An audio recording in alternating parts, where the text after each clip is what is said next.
Bonjour Isabelle Duché. Bonjour Isabelle. On se met à l'écologie aujourd'hui avec vous. Et pourquoi donc ? Alors on va s'y mettre aujourd'hui parce que tout au long de l'année, vous verrez, on va voir comment on s'y met. Mais aujourd'hui, je voudrais qu'on réfléchisse un petit peu parce qu'on nous parle à temps et à contre-temps de protéger la planète, de limiter le réchauffement climatique, de prendre un virage écologique. Et ces discours moralisateurs ne sont pas forcément la meilleure façon de nous convaincre. Pas faux. Ils peuvent nous culpabiliser, voire même nous braquer. C'est pourquoi donc je vous propose aujourd'hui de prendre un peu de hauteur et de comprendre, d'essayer de comprendre pourquoi il est urgent de prendre soin de notre maison commune. Tiens, notre maison commune, ça me rappelle quelqu'un cette expression. Eh oui, vous avez raison, c'est cette notion aussi chère au pape François qui, pour parler de la création. C'est dans son encyclique Laudato Si, il commence très fort. Il dit « La maison commune, c'est comme notre sœur avec laquelle nous partageons l'existence et comme une mère belle qui nous accueille à bras ouverts. » Est-ce que nous avons déjà pris conscience que la terre sur laquelle nous vivons est notre sœur ? Cette maison, peut-être pas. Hein. Non, de telle sorte que nous faisons partie de la même famille, mais aussi notre mère, en tant qu'elle nous procure tant de bienfaits. Le Saint-Père poursuit ainsi. La terre crie en raison des dégâts que nous lui causons par l'utilisation irresponsable et par l'abus des biens que Dieu a déposés en elle. Ce qu'il nous faut comprendre, c'est que en faisant du tort à la terre, nous faisons du tort à l'homme.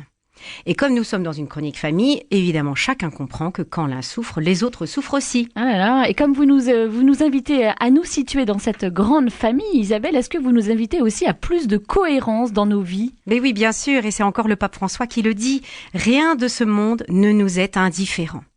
Nous sommes invités à une vie plus unifiée, une vie cohérente entre ce que nous pensons, ce que nous voulons et ce que nous faisons, sachant que chacun de nos actes a des répercussions sur notre maison commune. Est-ce que c'est ce que le Saint-Père veut dire lorsqu'il nous dit « tout est lié » ? C'est quelque chose qui revient souvent, ça, tout est lié. Et en effet, il parle d'écologie intégrale. Eh oui. L'environnemental, l'humain et le spirituel forment un tout. Alors j'ai interrogé Adeline Voisard qui a écrit un livre avec son mari Alexis qui s'appelle « Comment sauver la planète à domicile ». Et ces deux jeunes parents témoignent de la joie qu'ils reçoivent quand ils œuvrent pour la sauvegarde de la création. Toute la famille a changé ses habitudes. Oh, évidemment, pas de grande révolution, mais des petits gestes tout simples. Par exemple, arrêter de faire couler l'eau du robinet pendant qu'ils se lavent les dents, supprimer les mouchoirs en papier. Voilà, ce sont les 2 premières actions. Et ils ont vraiment de la joie à poser jour après jour ces gestes concrets. Ils se sentent plus libres et voire même plus légers. Plus léger ? Oui, en fait, ils se sont désencombrés. Ils ont vidé leur placard du superflu. Ils ont donné ce qui leur était inutile et qui pouvait servir à d'autres.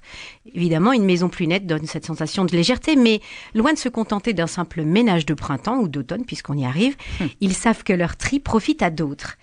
Le pape François parle ici de l'option préférentielle pour les pauvres. Ça donne évidemment un sens à leurs efforts. Est-ce qu'on peut parler d'une attitude plus responsable ? Oui, c'est tout à fait ça, Isabelle. En limitant notamment le gâchis alimentaire, cette famille se sent plus solidaire des agriculteurs, des maraîchers, etc., car elle respecte leur travail. Cette famille achète moins, mais de meilleure qualité, et donc elle aide ses producteurs à vivre dignement. Vous voyez, on est en plein dans l'écologie humaine. Ces modestes habitudes ont un impact sur la dignité de l'homme en contribuant au bien de la personne. Mais alors vous nous dites ça joyeusement, à vous entendre, on a l'impression que ces changements d'habitude procurent vraiment de la joie, Isabelle. Mais oui, étonnamment, on pourrait se dire que ce sont des contraintes, mais en fait, cette famille témoigne que c'est une joie immense. Les voisins reconnaissent que leur attitude est aujourd'hui ajustée, qu'il y a une cohérence dans leur vie. Et alors comment ces changements d'habitude dont vous nous parlez, qui paraissent vraiment dérisoires, peuvent influencer toute notre vie. Et oui, par ces petits gestes, je vous l'ai dit, on est plus attentif aux autres, à leur travail, à leur dignité. Et ça va crescendo. Cela peut en effet rejaillir sur les relations qui ne relèvent pas de la consommation.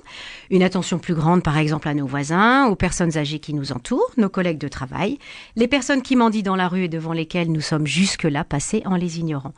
C'est une façon de lutter contre la culture du déchet. Encore une notion. Une autre expression du pape. Voilà. Et voilà, il dit, la culture du déchet affecte aussi bien les personnes exclues que les choses vite transformées en ordures. En famille aussi, notre conversion écologique porte du fruit. Par exemple, quand les enfants nous parlent et que nous recevons des notifications sur notre smartphone, ça nous arrive jamais. Non, jamais. Qui privilégions-nous ? En choisissant de mettre en premier l'homme, nous devenons libres. Et alors, comment, Isabelle, se prémunir des discours alarmistes et ne pas se décourager ? Oui, c'est vrai, on a tant fait de baisser les bras quand nous entendons des alertes comme celles que nous avons entendues cet été. Par exemple, nous savons que depuis le 29 juillet dernier, nous vivons à crédit. Ah oui. Épouvantable, puisque nous avons dépassé le seuil au-delà duquel l'humanité vit au-dessus des ressources naturelles disponibles pour survenir à ses besoins. C'est vrai que cette alerte, elle fait mal quand même. Elle fait mal, mais que choisissons-nous? La panique ou la confiance? Le découragement ou l'espérance? Alors mettons une barrière entre les oiseaux de mauvais augure et nous. Nous sommes capables de faire le bien, faisons-nous confiance, chacun à notre place, chacun à notre mesure. Et ne croyons pas que chacun de nos gestes en faveur de notre maison commune n'ait aucune portée. Certes, soyons conscients que nos gestes écologiques ne sont qu'une goutte d'eau, mais chargés d'amour et d'attention aux autres, quel poids a cette goutte d'eau? Isabelle, il vous reste quelques secondes. Donnez-nous quelques conseils pour nous mettre sur le chemin de la conversion écologique. Alors, c'est Alexis et Adeline Voisard qui donnent 5 conditions et je vais faire court pour emprunter ce chemin de manière juste et bonne. Ne pas être trop exigeant pour ne pas se décourager, ne pas juger, il s'agit de notre conversion. Rester humble, on ne va pas sauver le monde puisqu'il n'y a qu'un seul sauveur. Garder l'espérance, chaque petit geste compte. Et rester dans la joie. Allez, on s'y met. Chiche.